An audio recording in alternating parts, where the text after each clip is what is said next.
అందరికీ నమస్కారం అండి. ఇవాళ మనం చెప్పుకోబోయే కథ పేరు ఎదలోతుల్లో. ఈ కథని రచించిన వారు సువర్ణ గారు. ఇక కథలోకి వెళ్ళిపోతే, బస్ స్టాండ్ అంతా వస్తూ పోతూ ఉండే బస్సుల హారలతోనూ, టీలు కాఫీలు చిరుతిళ్ళు అమ్ముకునే వాళ్ళ అరుపులతోనూ, పిల్లల ఏడుపులు పెద్దల సంభాషణలు, ఇలా మొత్తం అంతా రణగుణ ధ్వనులతో నిండిపోయింది. బస్సులో పొగ, అక్కడ ప్రక్కగా నిలబడే వారి చెమట వాసనలు, 10 మందిలో 6 చేతిళ్ళు కాదు నోట్లో నుండి గుప్పు గుప్పుమని వచ్చే చుట్ట వాసనలు, పిల్లలు పెద్దలు అని తేడా లేకుండా ఎక్కడ పడితే అక్కడ చేసిన మూత్ర విసర్జన వలన వచ్చే ముక్కుపుటాలు అదిరిపోయే ఆ వాసనలు ఏవి నాకు ఇబ్బంది పెట్టడం లేదు. బహుశా నా ఎద లోతుల్లో గుబాలిస్తున్న జ్ఞాపకాల పరిమళాలు ఈ దుర్వాసనలను నా దరికి చేరనివ్వట్లేదేమో.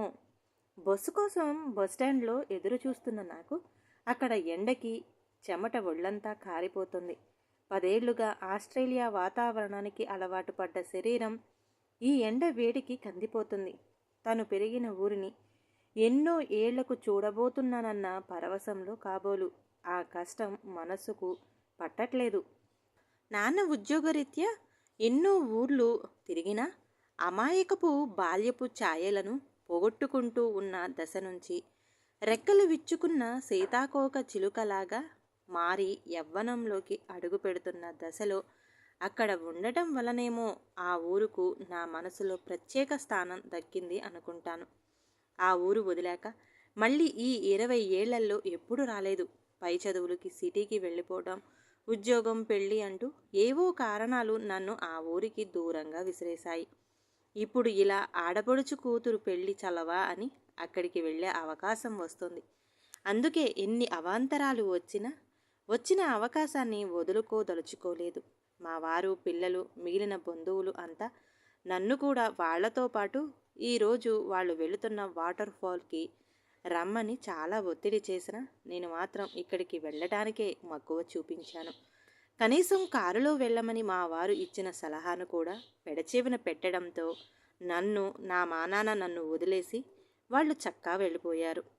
చెవులు చిల్లులు పడేటట్టు హారన్ కొడుతూ కండక్టర్ ఊరు పేరును గట్టిగా అరుస్తూ ఉంటే డ్రైవర్ బస్సుని దానికి కేటాయించిన ప్లేసులో పెట్టాడు. ఈలోగానే అందరూ పరుగులు పెడుతూ రుమాలు, బ్యాగులు కిటికీలో నుంచి సీట్లలో పెట్టి రిజర్వ్ చేసుకున్నారు. నేను కూడా తేరుకొని గబగబా బస్సు ఎక్కి ఒక కిటికీ పక్క సీటులో కూర్చుని హమ్మయ్య అనుకున్నాను. ఏదో రాజ్యాన్ని గెలుచుకున్న రాజులా నాకు తెలియకుండానే మొహం మీద చిరునవ్వు చేరిపోయింది. చిన్నప్పుడు మొదటిసారి ఆ ఊరి వెళుతున్నప్పుడు సంగతులు గుర్తుకు వచ్చి అనుకుంటాను. గ్రేడ్ 2 తెలుగు పండితులుగా పనిచేస్తున్న నాన్నకి గ్రేడ్ 1 తెలుగు పండితులుగా ప్రమోషన్ రావడంతో ఆ ఊరికి బదిలీ అవ్వడం వలన అక్కడ స్కూలుని, ఆ ఊరి పరిస్థితులను, అక్కడ మేము నివాసానికి ఉండగలిగే ఇల్లు అద్దెకి దొరుకుతాయో లేదోనని ఇలా అన్నిటినీ పరిశీలించుకోవడానికి అమ్మని నన్ను తీసుకుని బయలుదేరారు నాన్నగారు. ఈ ఆలోచనలో ఉండగానే కండక్టర్ టికెట్ మేడం అనడంతో తేరుకొని టికెట్ తీసుకుని పర్సులో పెట్టుకుని మళ్ళీ కిటికీ నుంచి చూడటం మొదలుపెట్టాను. ఇప్పుడే టౌన్ పొలిమేరలకు చేరుకోవడం వల్ల రోడ్డు మీద జనం, రోడ్డు వెడల్పు రెండూ తగ్గుతున్నాయి. బస్సు వేగంగా వెళుతూ ఉండటం వలన జుమ్మని గాలి మొహానికి తగిలి హాయిగా ఉంది. మేము ఇప్పుడు ఉంటున్న టౌన్కి ఆ ఊరు 15 కిలోమీటర్ల దూరమే అయినా కూడా మధ్యలో 10 కిలోమీటర్ల అడవి ఉండటం, ఆ ఊరు తర్వాత నుంచి ఏజెన్సీ ప్రారంభం అవుతూ ఉండటం వలన రోజు స్కూలుకి వెళ్ళి రావడం అంత మంచిది కాదు అని అనుకున్నారేమో అమ్మా నాన్న. ఈ ఊరిలోనే కాపురం పెట్టడానికి నిర్ణయించుకున్నారు. ఆ ఊరికి చేరుకున్న మాకు ఆ ఊరిని చూసి చాలా ఆశ్చర్యం వేసింది. సహజంగా ఏ ఊరైనా పొలాలకు కాస్త దూరంగా లేక దగ్గరగా ఇల్లు, వాకిళ్ళు అంతా ఒక దగ్గరే ఉంటాయి.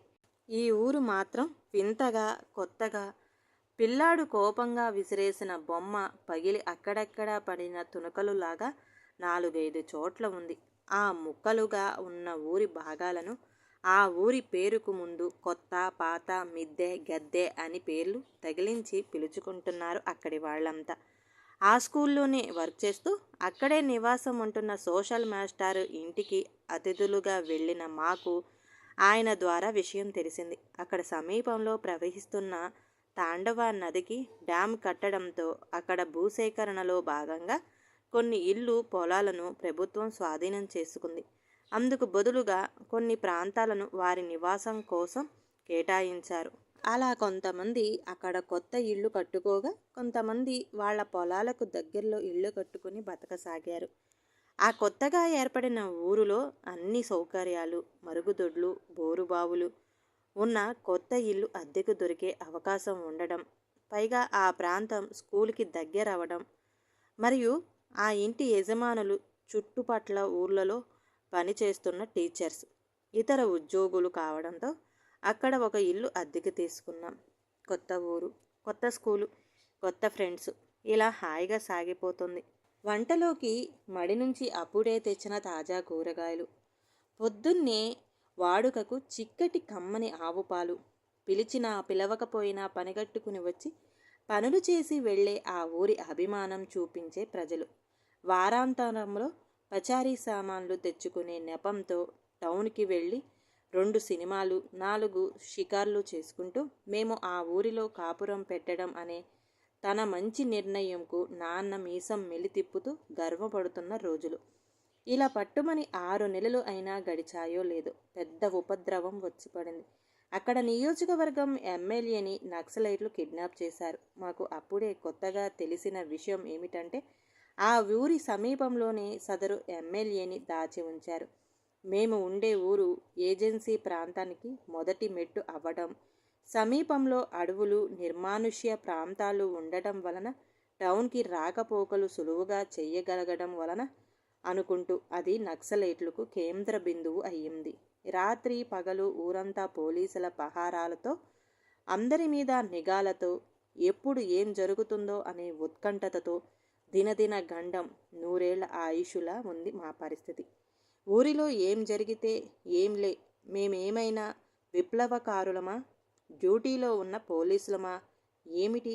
గుట్టుగా తమ పని చేసుకునే పోయే బడిపొంతులని, మాకేమీ పర్వాలేదు అని తెచ్చిపెట్టుకున్న ధీమాని నెత్తిన వేసుకొని బిక్కు బిక్కుమని రోజులు వెళ్ళబుచ్చుతున్నారు అమ్మా నాన్న. నేను మాత్రం అవేమీ పట్టకుండా ఎక్కడెక్కడ జరిగే కరెంట్ అఫైర్స్ని బుర్రలో వేసుకునే ప్రభుత్వ ఉద్యోగానికి సిన్సియర్గా ప్రిపేర్ అవుతున్న స్టూడెంట్ లాగా ఎవరెవరో ఏ విషయం గురించి ఎక్కడ చర్చించుకుంటున్నా వినేసి ఇంట్లో చెప్పేస్తూ ఉండేదాన్ని.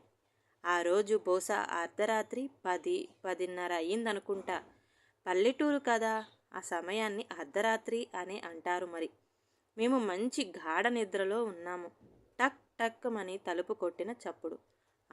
ఏ గాలికో కొట్టుకొని ఉంటుందిలే అని సరిపెట్టుకున్నా.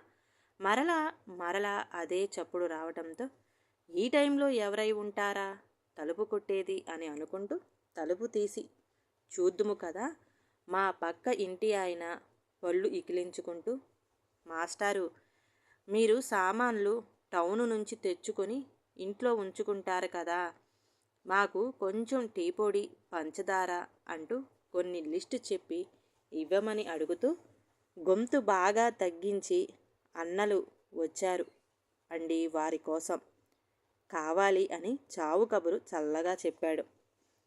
ఇది అంతా వింటున్న నాన్నకి 1 నిమిషం పాటు కాలి కింద భూమి కంపించినట్లయింది. ఇంత బ్రతుకు బతికి ఇంటి వెనకాల చచ్చినట్లు ఒక ఆదర్శవంతమైన వృత్తిలో ఉంటూ పరోక్షంగా అయినా సరే వారికి సహకరించడానికి మనస్కరించట్లేదు. అలా అని తుపాకీలతో నించున్న వారికి తను గుండెలు చూపిస్తూ నేను ఇవ్వను అని గట్టిగా చెప్పడానికి తను ఏమీ టంగుటూరి ప్రకాశం పొంతులు కాదు. తను సాదాసీదా పడిపొంతులు. చేసేదేమీ లేక ఉన్నవేవో మూట కట్టే పనిలో ఉండంగా సినిమాలో మాత్రమే చూసిన వాళ్ళని నిజముగా చూద్దామన్న ఆతృతలో కిటికీలో నుంచి తొంగి చూస్తున్న నాకు అమ్మ ఒక్క మొట్టిగా ఇచ్చి పక్కకు లాగింది. ఈ విషయం ఎక్కడైనా నోరు జారితే నోటి పళ్ళు రాలతాయని నాకు గట్టిగా వార్నింగ్ కూడా ఇచ్చింది. ఆ చిన్న వయసులో నాకు ఆ పరిస్థితి తీవ్రత తెలియక నా అత్యుత్సాహంను తలుచుకున్నప్పుడల్లా నవ్వు వస్తూ ఉంటుంది. ఆ దెబ్బతో ఉన్న ధైర్యం కాస్త కొండెక్కి కూర్చుంది మాకు. అలా వారం రోజులు గడిచాయో లేవో, మా దేవుడు మా మొర వినడం వల్లనో, ప్రభుత్వం వాళ్ళ డిమాండ్స్ని ఒప్పుకోవడం వల్లనో గుర్తులేదు కానీ వాళ్ళు ఎమ్మెల్యేని రిలీజ్ చేశారు. ఇంకేముంది, బ్రతుకు జీవుడా అని ఊపిరి పీల్చుకున్నాం. ఒక్కసారిగా బస్సు బ్రేకు వేయడం వలన అనుకుంటా కుదుపు రావడంతో నా నుదురు ఎదురు సీటి రాడ్డుకి తగిలింది. ఆ దెబ్బ నొప్పికి ఆలోచనల నుంచి బయటికి వచ్చాను. బస్సు ఒక జంక్షన్ వద్ద ఆగింది. ఊరి పేరు రాసి ఉన్న బోర్డు కనిపించటం లేదు. నేను కూడా వచ్చింది ఏ ఊరో గుర్తించలేకపోయాను. అవును మరి, ఎక్కడ చూసినా పచ్చని చెట్లు, అక్కడక్కడ ఒకటి అర ఇల్లుతో ఉండేది నా చిన్నప్పుడు. ఇప్పుడేమో వరుసగా లోగో బ్లాక్స్ పేర్చినట్లు కట్టిన ఇల్లు మధ్య అక్కడక్కడ చెట్లు కనిపిస్తున్నాయి. అంతేకాకుండా ఆకాశంలో ఓజోన్ పొరకి చిల్లులు పెట్టడానికి వాడే డ్రిల్లింగ్ మిషన్లా కనిపించే సెల్ టవర్స్ తారసపడుతున్నాయి. కిటికీలోంచి తొంగి చూస్తున్న నన్ను ఒక పెద్ద ఆమె నా పక్కన ఖాళీగా ఉన్న సీట్లో కూర్చుంటూ, అమ్మాయి గోరు, కూసంత జరుగుతారా అమ్మా, నేను ఈడ కూకుంటాను అని పిలవడంతో పక్కకు జరిగి ఆమెకి స్థలం ఇచ్చాను. ఇదే ఊరు గుర్తుపట్టలేని నేను దిగాల్సిన ఊరిని కూడా గుర్తుపట్టలేనని అర్థమైంది నాకు. అందుకే ఆమెతో మాట కలిపి నేను దిగాల్సిన ఊరు వస్తే చెప్పమని చెప్పాను. అంతేకాకుండా ఇప్పుడు బస్సు ఆగిన ఊరు పేరు కూడా అడిగాను. ఆమె సరేనని చెప్పి ఊరి పేరు చెప్పింది. ఆ ఊరి పేరు చెప్పగానే మనసు ఒక్కసారిగా కకలావికలం అయ్యింది. మళ్ళీ బస్సుతో పాటు నా ఆలోచనలు కూడా మొదలయ్యాయి.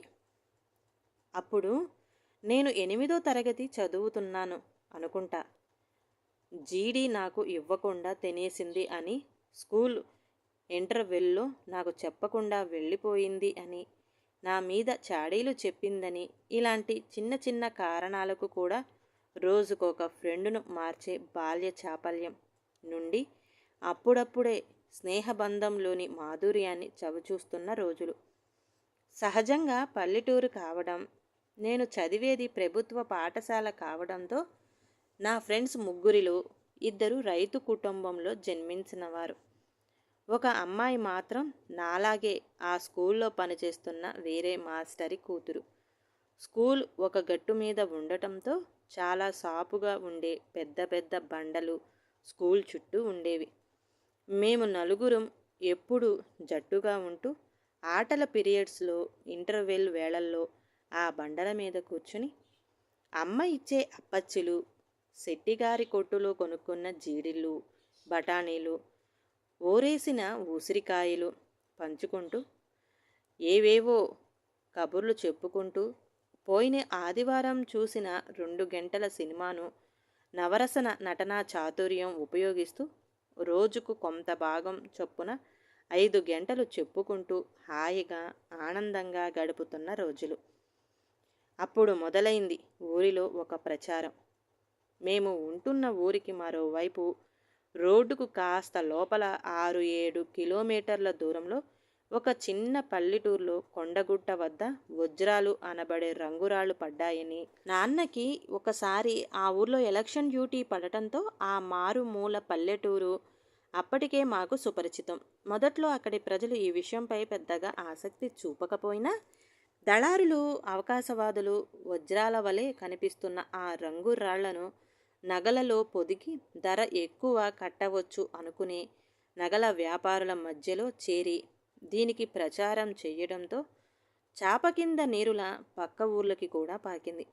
పొరుగు ఊరి నుంచి కూడా చిన్న చితక రైతు కూలీలు, జవసత్వాలు ఉన్న యువకులు తమ తమ అదృష్టాన్ని పరీక్షించుకోవడానికి అక్కడ త్రవ్వకానికి వెళ్ళేవారు. మెల్లమెల్లగా అక్కడ చేరిన స్వార్థపరులతో అది పెద్ద దందాగా మారింది.